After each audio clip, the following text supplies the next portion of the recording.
Air India के विमान में एक बार फिर खराबी का मामला सामने आया है। इस बार यह मामला केरल के कोची एयरपोर्ट से सामने आया। यहाँ उड़ान भरते समय एयर इंडिया के विमान AI-501 में खराबी आ गई।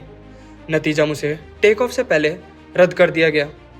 कांग्रेस के लोकसभा सांसद हिबी ईडान भी इसी विमान में सवार थे। उन्होंने कहा कि ऐसा लगा जैसे विमान रनवे पर फिसल गया हो। आइए बताते हैं पूरा मामला।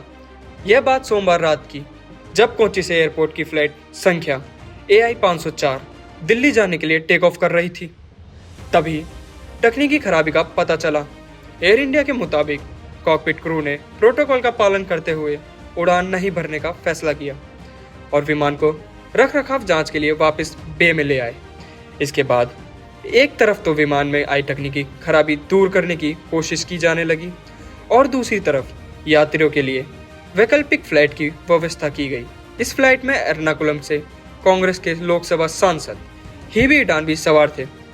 ईडान ने फेसबुक पर एक पोस्ट में बताया, विमान AI-500 में कुछ एबनॉर्मल था।